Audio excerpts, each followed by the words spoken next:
Hello, Night City! For the past few weeks, I've seen an incredible amount of videos covering numerous bugs and misfortunes of Cyberpunk 2077. Working in the game industry myself, I've decided to shed some light on why certain bugs appear, how could they be fixed, or protest that it's not a bug at all.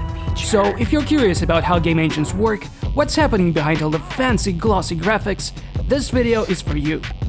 In this particular video, we're going to look at Cyberpunk 2077 bugs and glitches compilation from PC Gamer's channel. I recommend you check out the video if you haven't seen it yet, the link is in the description. Alright, here we go.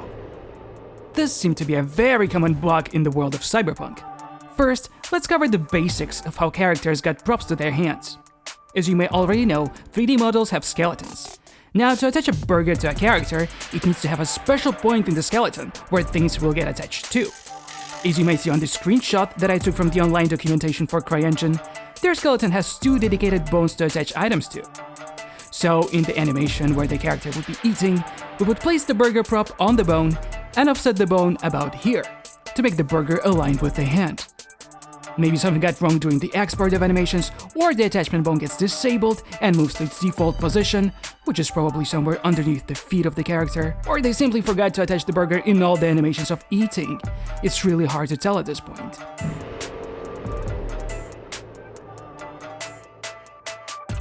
How spectacular! You see, before spawning, the player's car has a few conditions to check. Now, I cannot tell for sure what kind of checks it performs, but it's safe to assume that it has to spawn out of the player's view, it has to spawn on the road, it has to check if there's enough space for it to spawn. It seems like the player called his vehicle, and when it was spawning out of the player's sight, the traffic moved to the area where the car was supposed to appear. But why did it flip suddenly, you ask? Well, I never worked with the Red 4 engine directly, but it seems that as soon as the player touched the car in front, it triggered the physics collision, and because the models were intersecting, it had to push the player's car out of the traffic. Thus, the now active physics sent an impulse, because models intersection clearly shouldn't be happening, and pushed the car out. Here's an example of similar physics intersection I made in Unity engine. The physics engine tries to push the models apart because their colliders were placed inside of each other. Why did it happen only when the player touched the car in front? Probably the traffic has simplified collision detection until something very important, like the player, activates it by coming really close. Oh yes, physics and moving objects are always a recipe for disaster. Always. While the character sits in the car, he basically attached to it, meaning all of its animations will play related to the root of the vehicle. Now, when the character dies and the ragdoll physics kicks in, the character gets de-attached from the vehicle, because now it's required for him to be able to fall and collide with the world according to the laws of physics. Sort of. So now when the body is fully controlled by the physics engine, he's trapped inside the small interior of the car that's moving fast. Now, to optimize the physics and save processing powers, physics calculates every other millisecond. And since the car is moving really fast, the character kind of clips through the car because there's not enough time to calculate where the body is supposed to be.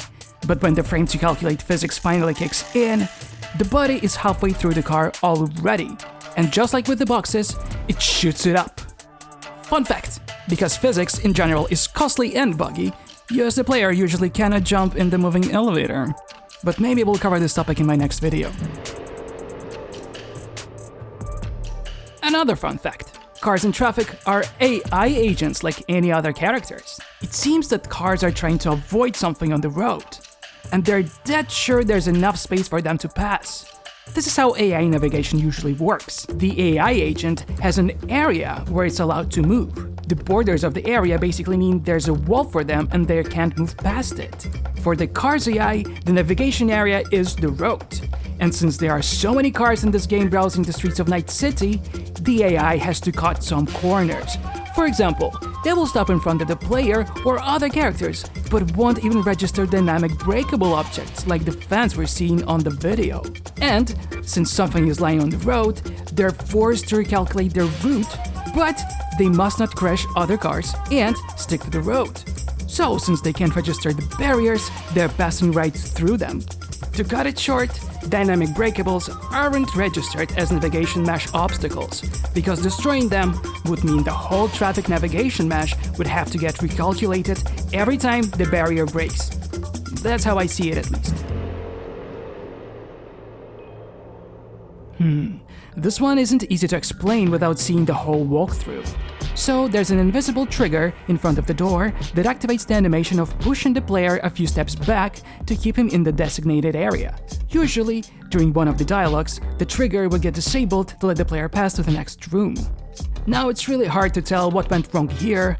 Maybe the player reloaded the save game and the state of the trigger wasn't marked for saving, thus it reverted to its default state of not letting the player pass. And yes, not all objects are marked to be saved into a save file, because in such a big game as Cyberpunk, if it would save every state of every object into a save file, it would grow huge and would take forever to write a save game.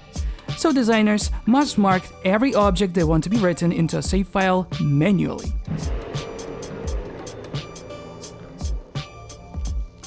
Okay, this one is very interesting. I literally have no idea what may be causing it, but it's hilarious, especially when it's happening on the bike. I'll leave this brain teaser for the RedQA team to solve. But it's interesting as we can clearly see that the character's model gets rebuilt for some reason. So every time you're changing parts of the outfit, it takes a few seconds to switch the models. CD Projekt cleverly hit it with the colored static effect every time you're changing parts of the outfit. Otherwise, this is what you would see. So it looks like the player gets completely rebuilt and his animation gets disabled for some reason. Moving on. This is very easy to explain. It's not even a bug, actually. The player is not allowed to shoot fellow Aldecaldos. This means every time your crosshair gets close to one of the characters, you're not allowed to fire. And there he is, cheeky Aldecaldo blocking the view. And it looks like that's it for this video. It was great fun making it. Again, if you want to see original Cyberpunk 2077 bugs and glitches compilation, head out to the PC Gamers channel. I left a link in the description. I must say that I've played over 40 hours of Cyberpunk on my PC and didn't encounter most of these bugs, except missing burger and floating cigarettes. And I really enjoyed it. So shout out to CD Projekt Red for making this amazing game. Hopefully they'll be able to fix all the bugs in no time. Short disclaimer, I do not work at CD Projekt Red, nor I took part in the development of Cyberpunk 2077. All I said in this video is just my opinion. If you'd like me to make more videos like this about your favorite but buggy game, or maybe you'd like to see another Cyberpunk video, let me know in the comments. Anyway, thanks for watching. Toodles!